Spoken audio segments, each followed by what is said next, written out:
अस्सलाम वालेकुम third year students. Shooting an elephant हम लोग पढ़ रहे हैं और आई होप कि आप लोगों ने पूरी समरी जो है वो इसकी आप लोग याद कर चुके होंगे। आज मैं क्वेश्चंस भी जो हमारे रह गए थे उनको डिस्कस करूंगी और साथ में इस लेसन को भी हम कंप्लीट करेंगे। ठीक है, फर्स्ट क्वेश्चन जो था वो मैंने बहुत शुरू में ही करवा दिया था जब उसका कवर हुआ था कि why did Orwell dislike his police job in Burma. तो उसकी डिटेल्स जो थी वो शुरू के जो हमारा फर्स्ट लेक्चर था शूटिंग एन एलिफेंट पे, उसमें सारी मैंने डिस्कस भी कर ली थी और आपको बता भी दिया था। सेकंड पे आ जाते हैं, why was the writer expected to kill the mad elephant. अब ये जो सेकंड क्वेश्चन है ये अगर आप प्रीवियस जो लेक्चर है उसको आप देखें कि जब वो इस कॉन्फ्लिक्ट को एक्सप्लेन करता है कि he was actually mentally not prepared to kill the elephant, but the pressure of the will of the people, because he was feeling like a puppet in the hands of the people, and they were actually expecting that he should kill the elephant because there was a large crowd. They were increasing each and every moment and minute, and the people were very excited, and it was something that was an understood or it was considered a type of understanding that the crowd is expecting that the writer is going to kill the elephant.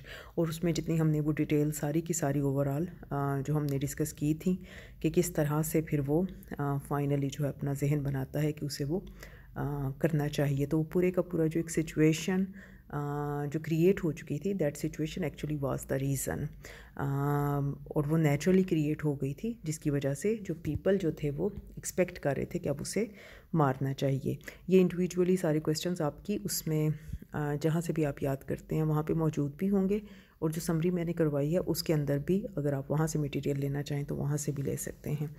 Third पे आ जाते हैं, talking about the white man the writer says he wears a mask and his face grows to fit it, what does it mean. अब यहाँ पे white man के बारे में जब वो बात करता है और वो कहता है कि ये वो एक मास्क पहनता है, ये भी हमारे प्रीवियस लेक्चर में डिटेल में डिस्कस हो चुका है। मैं थोड़ा सा इसको रिवाइज़ कर देती हूँ कि इसका मतलब क्या है। Basically he talks about white man's rule in the East, and he talks about the real nature of imperialism. What does imperialism mean? White man's rule in the East.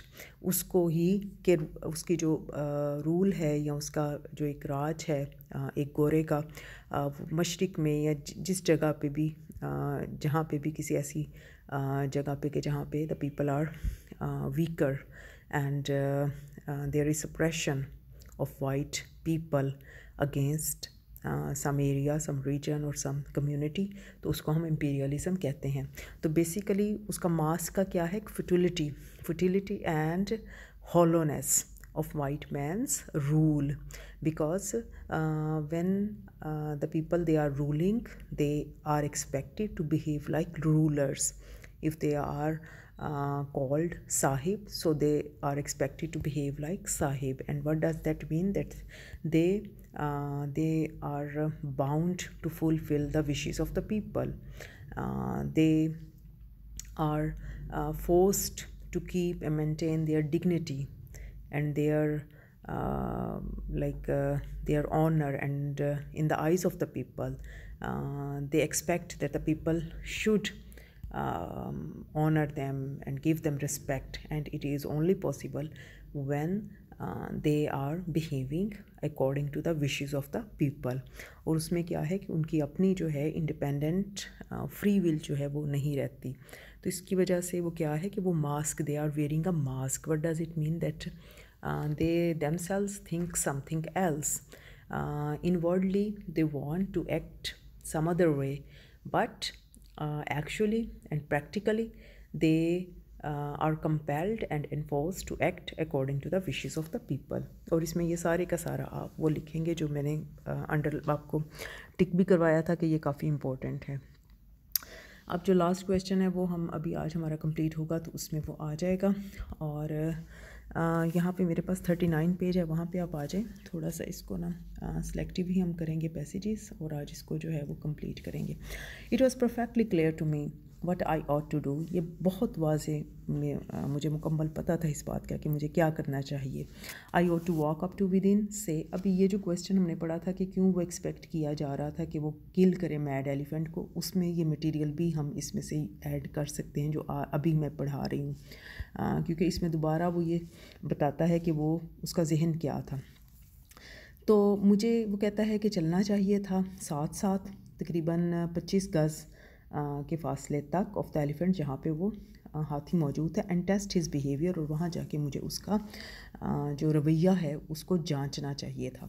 If he charge I could shoot, अगर वो मुझ पे हमला करता तो मुझे उसको मार देना चाहिए था। If he took no notice of me it would be safe to leave him until the mahout came back, और अगर वो मेरा किसी किस्म का कोई नोटिस नहीं लेता या मेरी मौजूदगी की उसको कोई ख़बर नहीं पहुँच होती उस हाथी को, तो यकीनन उसे वहीं पे छोड़ देना काफ़ी महफूज था यहाँ तक कि उसका मालिक वापस आ जाए। But also I knew that I was going to do no such thing, लेकिन मैं ये भी जानता था कि मैं ऐसा कुछ भी करने नहीं जा रहा। I was a poor shot with a rifle and the ground was soft mud into which one would sink at every step. मेरा निशाना कोई अच्छा नहीं था, और जो राइफ़ल थी मेरे पास और वो जो ज़मीन थी, तो वो जो राइफ़ल थी उसके साथ जो मेरा कहता है कि निशाना कोई अच्छा नहीं था, और जो ज़मीन थी वो काफ़ी कीचड़ वाली नरम ज़मीन थी जिसमें किसी भी लम्हे किसी भी कदम पे कोई भी नीचे डूब सकता था, यानी कि उसमें धंस सकता था। If the elephant charged and I missed him, अगर वो हाथी मुझ पे हमला करता और मैं उसका निशाना मिस कर देता या मुझसे उसका निशाना ना लगता, I should have about as much chance as a toad under a steam roller, तो मेरे पास भी अपनी ज़िंदगी को बचाने का उतना ही मौका होता है जितना कि किसी मेंढक के पास जब वो किसी स्टीम रोलर के नीचे आ जाता है। But even then I was not thinking particularly of my own skin, लेकिन फिर भी उस वक़्त भी मैं मुकम्मल तौर पे ख़ास तौर पे अपने बारे में नहीं सोच रहा था। Only of the watchful yellow faces behind, सिर्फ वो जो जर्द रंग के या पीले रंग के जो चेहरे मुझे देख रहे थे मैं उनके बारे में सोच रहा था। So this is the point कि उससे चूँकि वो एक्सपेक्ट कर रहे थे उससे। For at that moment with the crowd watching me I was not afraid in the ordinary sense, क्योंकि उस लम्हे कि जब वो पूरे का पूरा हजूम जो था वो मुझे देख रहा था, तो मैं आम अंदाज में ऐसा नहीं था कि मैं खौफज़दा था, as I would have been if I had been alone. अगर मैं अकेला होता तो मैं खौफज़दा हो सकता था। अ white man must not be frighten in front of natives, एक जो गोरा है उसको मकामी लोगों के सामने खौफज़दा नहीं होना चाहिए। ये भी मास्क के ज़ुमरे में ये बात आ जाएगी कि वियर्स अ मास्क, कि अगर वो अंदर से खौफज़दा है फिर भी उसे अपना खौफ जो है वो ज़ाहिर नहीं करना चाहिए। And so in general he is not frightened, तो आम तौर पे वो खौफज़दा नहीं होता। The sole thought in my mind was that if anything went wrong those 2000 Burmans would see me pursued. जो एक ही ख्याल जो मेरे जहन में था वो ये था कि अगर कुछ भी गड़बड़ हो जाती तो 2000 जो बर्मी वहाँ पे थे वो यकीनन मुझे देखते। परसूड कि मेरा पीछा किया जा रहा है, कॉट मुझे पकड़ा गया, ट्रैम्पल्ड ऑन और मुझे पाँव से रौंदा गया, and reduce to a grinning corpse और एक दांत पीसती हुई लाश में मैं तब्दील हो गया। Like that Indian up the हिल, जैसे कि वो हिंदुस्तानी की लाश पहाड़ी के ऊपर मिली थी। कि अगर कुछ गड़बड़ हो जाए यानी कि हाथी उसके ऊपर हमला कर दे तो ये सारी सूरत हाल उसके साथ पेश आ सकती है, और बर्मी जो 2000 के करीब वहाँ पे मौजूद है वो उसको इस हालत में देखेंगे। And if that happened it was quite probable that some of them would laugh, तो अगर ऐसा हो जाता तो यकीनी बात है कि उनमें से कुछ लोग जो थे वो ज़रूर हंसते। That was only one alternative, I shoved the cartridges into the magazine, यही बस एक मुतबादिल रास्ता मेरे पास बचता था। मैंने मैगज़ीन जो था वो उसके सारे कारतूस जो थे वो उसके अंदर भरे, बंदूक में, राइफ़ल में, lay down on the road to get a better aim, और मैं सड़क पे लेट गया ताकि मैं उसका बेहतर निशाना लगा सकूं। तो यहाँ पे क्या उसे कहते हैं, यहाँ पे भी हमने ये देखा कि उस लॉफ्टर को अवॉइड करने के लिए और अपने आप को उस ऑकवर्ड सिचुएशन से अवॉइड करने के लिए कि अगर कुछ ना कुछ गड़बड़ हो जाए या वो लोग जो हैं वो उस पर हंसें, तो उस हंसी से अवॉइड करने के लिए उसने ये डिसाइड किया कि अब उसे निशाना लेना चाहिए और हाथी को मारना चाहिए। The crowd grew very still and a deep low happy sigh. तो कहता है जैसे ज़ाहिर है वो लेट जाता है तो पूरे क्राउड को पता है कि अब वो निशाना लेने जा रहा है, तो वो बिल्कुल बेहिस हरकत हो गई, यानी कि एकदम जहाँ जो लोग मौजूद थे वहीं पे वो खड़े हो गए, उनमें कोई हरकत नहीं थी। And a deep low happy site, और वो बहुत ही एक गहरा, एक बहुत ही खुशी वाला उनके लिए मध्यम सा कह लें कि एक मंज़र बन चुका था। As of people who see the theatre curtain go up at last breath from innumerable thoughts, कि जैसे जो लोग हैं वो जब थिएटर में होते हैं तो जैसे ही पर्दा जो है कह लें कि थिएटर का वो आखिरकार जब ऊपर की तरफ जाता है तो वहाँ पे जितने लोग होते हैं वो उनकी जो सांस है जो वो रोक लेते हैं उस वक़्त, जितने लोग वहाँ पे मौजूद होते हैं। They were going to have their bit of fun after all. और अब चूँकि वो उनको पता था कि अब हाथी जो है उसको मारा जाने वाला है, वो 40 पेज है, स्टार्ट से हम कर रहे हैं, तो वो अपना यकीनन अब कुछ फ़न जो था, कुछ मज़ा जो था वो करना चाहते थे, क्योंकि ये सिचुएशन उनके लिए काफ़ी एक्साइटिंग थी। The rifle was a beautiful German thing with cross hair sides. अब जो राइफ़ल थी वो एक बहुत ही खूबसूरत जर्मन की बनी हुई थी और उसमें बेहतर निशाना लेने की तमाम खसूसियात मौजूद थी। I didn't then know that in shooting an elephant one should shoot to cut an imaginary bar running from ear hole to ear whole.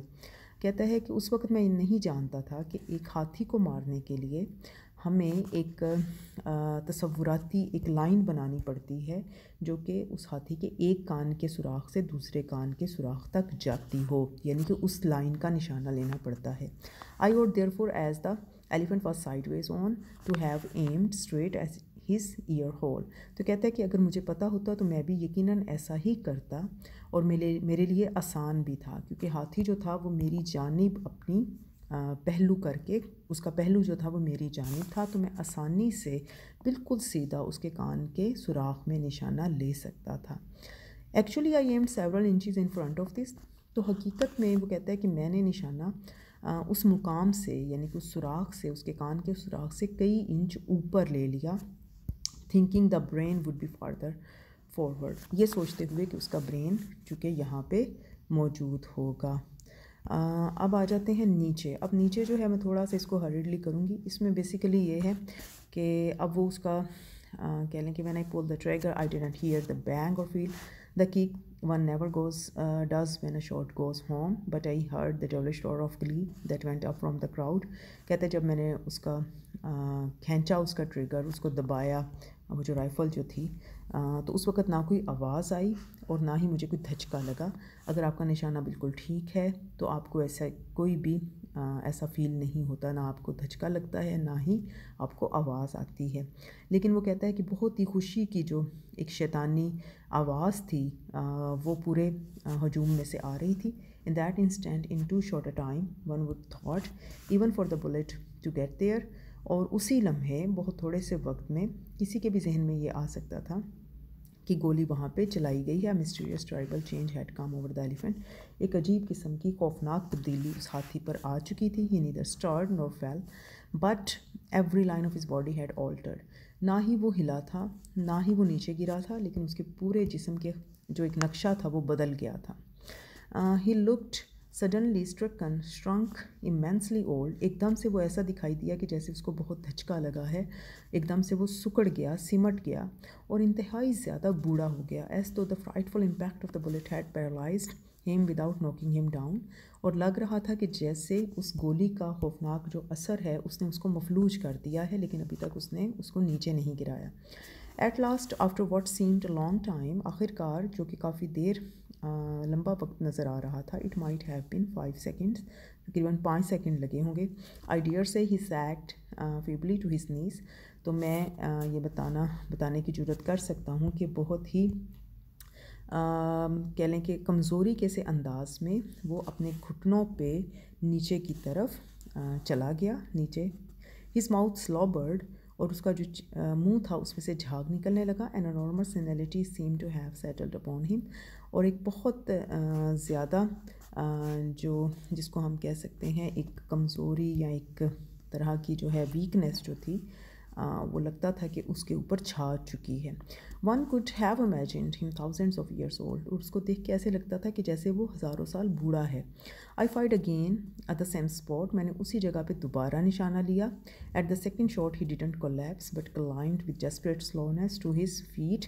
अब जो दूसरा उसको जो बुलेट लगा था, जो गोली लगी थी, उससे वो नीचे की तरफ नहीं गिरा, बल्कि एकदम वो अपनी उस जो उसकी एक स्लोनेस जो थी, जो आहिस्ता आहिस्ता वो अपने पाँव की तरफ जा रहा था, तो वो बहुत ही ज़्यादा मायूसी के साथ एकदम ऊपर की तरफ उठा एंड स्टूड वीकली अपराइट, और बहुत कमज़ोरी के साथ वो ऊपर की तरफ उठ गया विथ लेग्स सैगिंग, और उसकी पाँव जो लेग्स जो थी, टांगें जो थी, वो लड़खड़ा रही थी, यानी कि वो नीचे की तरफ जा रही थी, एंड हेड ड्रॉपिंग, और उसका सर नीचे गिर रहा था। आई फायर्ड अ थर्ड टाइम, तो मैंने तीसरा गोली उसको मारी। That was the shot that did for him, और यही वो गोली थी, यही वो शॉट था, यही वो निशाना था, जब मैंने लिया तो उसका काम तमाम हो गया। You could see the agony of it jolt his whole body, और आप देख सकते थे कि उसकी तकलीफ़ ने उसके पूरे जिस्म को हिला के रख दिया। And knock the last remnant of strength from his legs, और उसकी टांगों से जो बची खुची उसकी ताकत थी उसको भी खींच लिया। But in falling he seemed for a moment to rise, लेकिन गिरते हुए एक लम्हे के लिए ऐसे लग रहा था कि वो ऊपर उठने की कोशिश कर रहा था।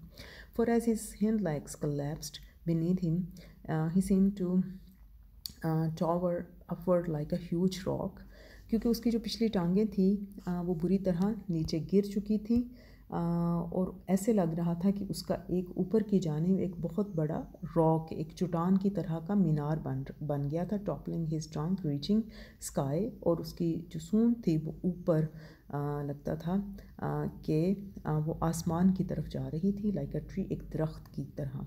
ये trumpeted for the first and only time, उस वक़्त उसने एक ही बार और आखिरी बार ज़ोरदार चीख उसकी आवाज़ आई उसमें से। एंड देन डाउन ही केम, और फिर वो नीचे की तरफ आ गया, हिज बैली टुवर्ड्स मी, और उसका जो पेट था वो मेरी जानिब था। With the crash that seem to shake the ground when even where I lay, तो एक बहुत बड़े कह लें कि क्रैश के साथ, यानी कि एक धचके के साथ वो नीचे की तरफ जो था वो गिरा, और जो ज़मीन थी वो एकदम से हिल गई, यहाँ तक कि जहाँ मैं खड़ा था वहाँ भी उसकी वो सुनाई दी। सो यहाँ तक हो गया हमारा। अब जो है बेसिकली जो नेक्स्ट हमारा है, उसमें जो है चूँकि वो गिर चुका था हाथी, तो इसमें वो सारा मंज़र है कि किस तरह से, और चूँकि बर्मन के जो लोग थे उनको पता था कि अब दोबारा से हाथी जो है वो ऊपर नहीं उठेगा, तो वो दौड़ते हुए वो उसकी तरफ वो चले जाते हैं। फिर वहाँ पे जाके जो हाथी की सिचुएशन है उसको बयान किया गया है कि किस तरह वो एक बहुत बड़े ठीले या चट्टान की तरह वहाँ पे था, और उसका सांसें जो थी वो आ रही थी, उसका मुंह जो था वो पूरा खुला हुआ था, और उसके बाद जो थे उसका जो थ्रोट था पेल पिंक, वो भी देखा जा सकता था। तो राइटर कहता है कि मैं वहाँ पे काफ़ी देर रुका रहा इस इंतज़ार में कि उसकी डेथ हो जाए, लेकिन उसकी अभी तक सांसें चल रही थी। कहता है फिर बाद में जो मेरे पास बची हुई गोलियाँ थी मैंने वो भी उस पे शॉट ले लिए, और उस वहाँ पे शॉट मारा जहाँ पे मुझे लगता था कि उसका दिल होगा। तो उसका जो कह लें कि बहुत ही थिक ब्लड था, जैसे कोई रेड वेलवेट होती है उस तरह से उसका बहना शुरू हो गया। अभी भी उसकी डेथ नहीं हुई थी। उसकी जो जिस्म था उसमें कोई झटके नहीं थे जब उसने उसको उसका निशाना लिया और उसको वो बुलेट लगे जाके। तो उसकी जो ब्रीदिंग थी वो बड़ी ही पेनफुल थी, वो जारी रही, और आहिस्ता आहिस्ता लग रहा था कि जैसे बड़ी बड़ी तकलीफ़ के साथ उसका वो मौत की तरफ जा रहा है। उसके बाद वो कहता है कि चूँकि मैं वो सारी जो चीज़ थी उसका एंड करना चाह रहा था, क्योंकि वहाँ पे इतने बड़े जानवर को देखना वहाँ पे लेटा हुआ जिसकी कोई ताकत नहीं है, जो हरकत नहीं कर सकता, और जिसकी भी डेथ भी नहीं हुई, ये काफ़ी कह लें कि फ्राइटफुल था, खौफज़दा था। तो वो कहता है कि मैंने फिर अपनी जो राइफ़ल थी उसको भी मंगवा लिया, जो छोटी राइफ़ल थी, और एक के बाद एक जो है वो गोलियां मारता चला गया वहाँ पे उसके हार्ट में और उसके गले के नीचे। लेकिन वो लग रहा था कि अब जो गोलियां उसको लग रही थी उससे उसका कोई भी तासुर नहीं बन रहा था, यानी कि उससे उसको कोई फ़र्क नहीं पड़ रहा था। उसकी जो तकलीफ़ सांस थी वो भी तक आहिस्ता आहिस्ता टिक टिक की तरह कह ले के चल रही थी। तो लास्ट जो है in the and I could not stand it any longer, आखिर में वो कहता है कि मैं मज़ीद वहाँ पे रुक नहीं सकता था। एंड वेंट अवे, वहाँ से चला गया। Heard later that it took half an hour to die, मुझे बाद में पता चला कि आधे घंटा उसको लगा, उसकी डेथ होगी। Burmans were bringing dahs and baskets even before I left and I was told that they stripped his body almost to the bones by the afternoon. तो बर्मा के जो लोग थे वो अपने बर्तन और अपनी जो भी उनके बर्तन थे और जो डिशेस थी, जो टोकरियाँ थी, उनकी बाल्टियाँ जो थी वो लेके वहाँ पे उसका गोश्त हासिल करने के लिए, वो कहता है कि वो जब मैं वहाँ पे था उस वक्त ही वो लाना शुरू हो गए थे और तकरीबन दोपहर तक उन्होंने तकरीबन उसको, उसके पूरे जिस्म को, उसकी हड्डियों समेत जो था उसको वो स्नैच कर चुके थे, उसकी कह लें कि उसका छीन चुके थे, ले जा चुके थे। अब आ जाते हैं लास्ट पे। ये जो लास्ट है ये काफ़ी कह लें कि उस जो हमारा लास्ट क्वेश्चन भी है, why did the writer feel that he killed the elephant solely to avoid looking a fool, ये उसमें भी आएगा, उसमें भी हम इसको कर सकते हैं। Afterwards of course there were endless discussions about the shooting of the elephant, और उसके बाद ना ख़त्म होने वाली पूरी बहस मुबाहिसा शुरू हो गया उस हाथी को मारने के मुतालिक। The owner were furious but he was only an Indian, जो उसका मालिक था वो बड़ा कह लें कि गुस्से में था, लेकिन वो एक चूँकि हिंदुस्तानी था, इंडियन था, एंड कुड डू नथिंग, और वो कुछ नहीं कर सकता था। Besides agree I had done the right thing, तो कानूनी तौर पे मैंने ठीक काम किया था। इसके अलावा for a mad elephant has to be killed, क्योंकि एक जो पागल हाथी है उसको मार ही दिया जाना चाहिए। लाइक अ मैड डॉग, जैसे पागल कुत्ते की तरह। Its owner fails to control it, अगर उसका मालिक उसको कंट्रोल करने में, काबू पाने में नाकाम हो जाता है। Among the Europeans opinion was divided, यूरोपीय जो लोग थे उनकी राय जो थी वो उसमें कह लें कि डिवीज़न थी, वो मुख्तलिफ़ तरह की राय थी। The older man said I was right, the younger man said it was a damn shame to shoot an elephant for killing a coolie, because जो बूढ़े लोग थे उनका ये मानना था कि मैंने ठीक काम किया। जो नौजवान थे उन्होंने कहा कि ये बहुत ही बुरी और शर्म वाली बात है कि आप एक हाथी को मार दें सिर्फ इसलिए कि उसने एक कुली को मारा है, because an elephant was worth more than any damn Coringhee coolie. तो नस्लन एक जो कोरंगी कुली है उसके मुकाबले में एक हाथी जो है वो बहुत ही कीमती जानवर है। And afterwards I was very glad that the coolie had been killed, और फिर बाद में मुझे इस बात की बड़ी खुशी थी कि कुली जो था वो मारा जा चुका था। It put me legally in the right and it gave me a sufficient pretext for shooting the elephant, क्योंकि इस वजह से मैं कानूनी तौर पे इसने मुझे एक सही पोजीशन में चला गया, मेरी जो फ़ैसला था वो सही साबित हुआ, और इसने मुझे एक मुनासिब एक्सक्यूज़ या बहाना भी दे दिया उस हाथी को मारने का।